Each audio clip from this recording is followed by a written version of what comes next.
Assalamualaikum warahmatullahi wabarakatuh. Kembali lagi dengan Single Solution yang tentunya selalu membahas solusi software dan solusi hardware ya. Alhamdulillah, terima kasih kepada kawan-kawan semua yang sudah subscribe, like, and share. Semoga kita semua selalu diberikan kesehatan, kebahagiaan, serta kesejahteraan yang luar biasa dari Allah Subhanahu wa Ta'ala. Nah, Alhamdulillah kita masih dapat berjumpa lagi dengan Single Solution, yang mana Single Solution dalam beberapa bulan ini jarang upload video dikarenakan memang benar-benar super sibuk karena memanajemen dua markas ya, yang mana sekarang ini ada di markas 2, yang biasanya itu yang kita upload video itu di markas 1. Oke, pada kesempatan ini kita akan bahas tentang persoalan ya, persoalan yang mana itu Realme C53 itu tidak bisa di charger.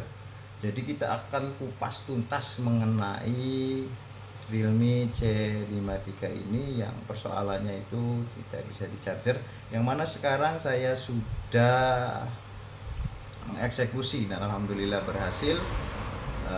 Memang sedikit rumit ya yang menggunakan IC charger SGM 41512 itu.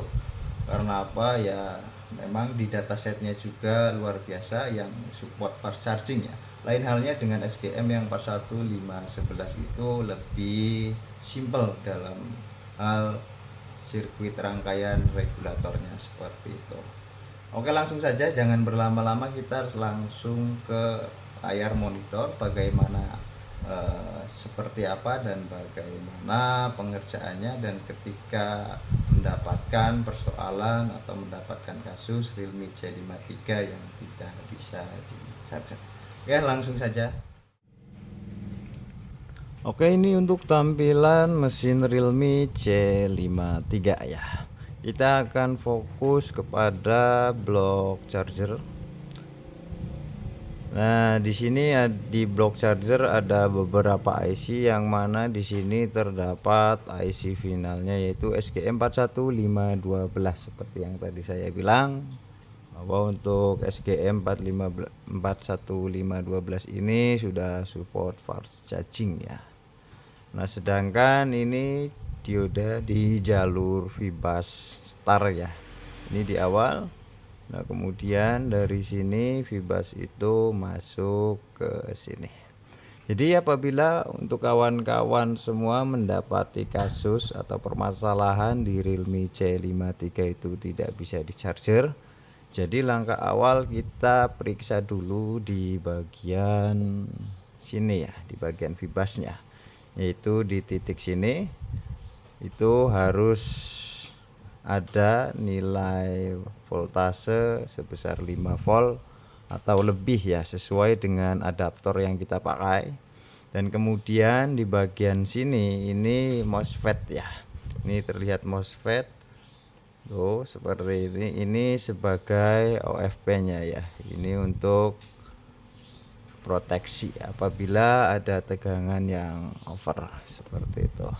Nah, di sini tuh harus ada nilai ukurnya itu di 5 volt sama yang seperti ini ya. Nah, kemudian apabila di sini ada, kita lanjut ukur di bagian kaki sebelah sini. Di sini juga harus muncul, yaitu nilainya sama. Nah, dan apabila ketika dicek di bagian sini itu tidak terdapat voltase atau tidak ada tegangan, nah bisa dipastikan IC ini bermasalah atau rusak ya. Itu bisa diganti dengan model yang sama, atau misalkan tidak ada, yaitu bisa di jumper dari kaki sini ke sini.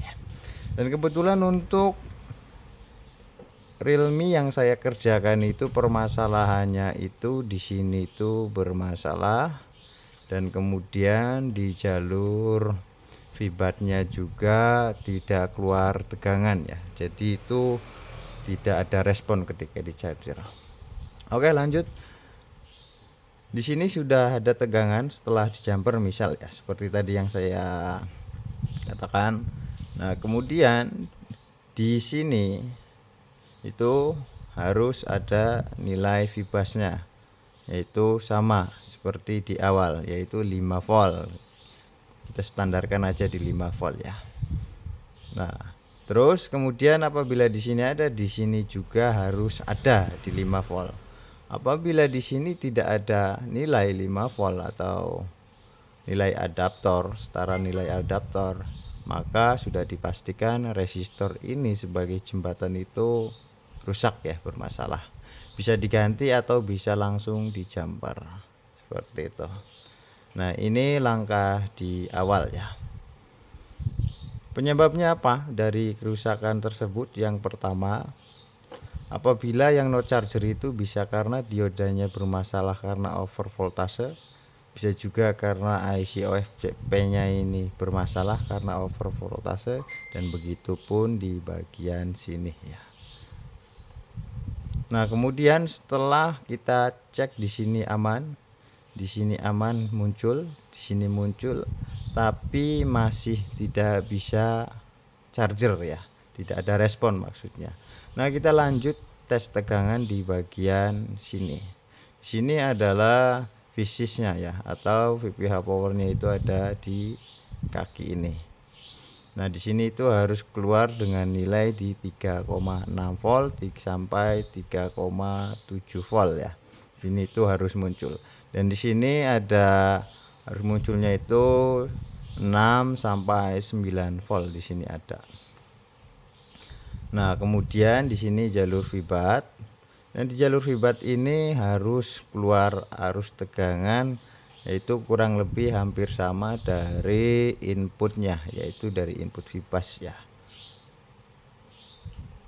Nah, apabila di sininya tidak keluar, otomatis chargernya pun tidak akan ada respon ya, seperti itu. Jadi hanya keluar petir saja, tapi tidak bisa mengisi, ampernya 0 seperti itu. Nah, untuk penyebab di sini tidak keluar tegangan output, bisa karena bagian rangkaian output di sini ada yang short, entah itu di bagian jaringan, entah itu di bagian power, dan entah itu di bagian wifi ya.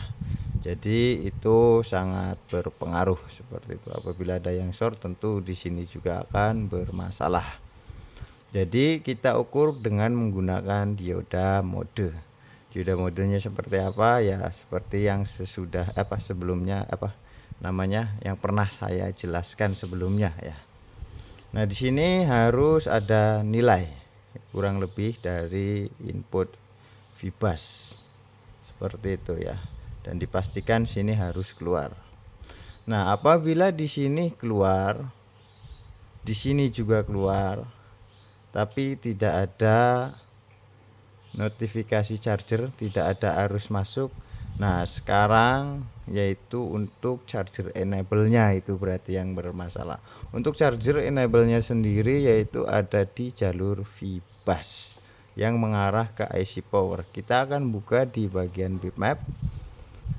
Nah, di sini kita perbesar di bagian bitmap, kita ambil di jalur vibas setelah melalui OFP ya. Nah, di sini untuk regulator chargernya di sini, dan di bagian titik ini ada line keluar ya dari sini. Dan kebetulan untuk kasus yang saya dapati itu jalur line dari sini ke sini itu hancur ya, bagian sini blok sini hancur. Karena apa? Karena kronologinya terkena air. Oke, saya perlihatkan ya hancurnya seperti apa biar lebih enak.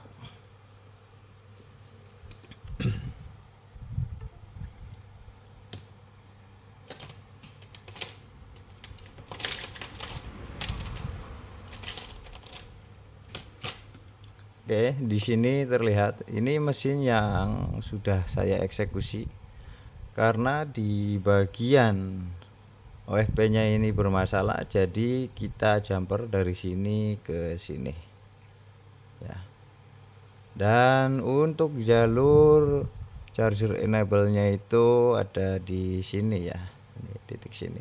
Saya jumper karena jalur dari sini ke sini itu putus di dalam ya, putus di PCB. Jadi saya langsung jumper dari titik ini ke kapasitor sini. Di sini harusnya ada kapasitor, cuman di sini short kapasitornya, di sini short. Jadi kita angkat semua. Ini jalur enable Vibus yang menuju IC power ya, seperti itu. Oke, fokusnya aja di sini. Apabila ketika charger tapi enggak ada petir ataupun tidak ada notif untuk charger, ini perlu dieksekusi seperti itu. Dan apabila di jalur di sini aman, kemudian di sini keluar semua tegangan-tegangan yang dibutuhkan itu, tapi di sini masih tetap tidak keluar meskipun di bagian rangkaian output itu tidak ada yang short, maka sudah bisa dipastikan bahwa SGM 41512 nya itu bermasalah. Itu bisa langsung kita ganti dan langsung kita tes kayak seperti itu.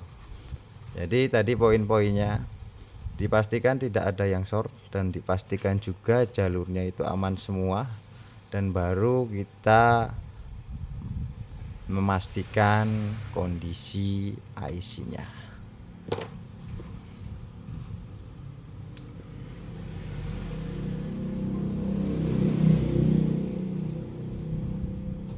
Oke, mungkin seperti itu.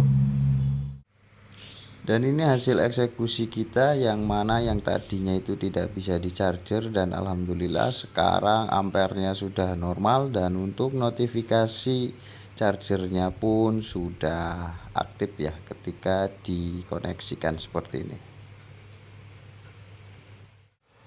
Oke, seperti tadi uraian dari Realme C53 dengan persoalan charging ya. Semoga penjelasan saya dapat dimengerti, dapat dipahami, dan semoga bermanfaat untuk kawan-kawan semua. Bagi yang belum paham bisa tanyakan di kolom komentar. Terima kasih, jangan lupa untuk berbagi dan jangan lupa bahagia. Salam sejahtera. Wassalamualaikum warahmatullahi wabarakatuh.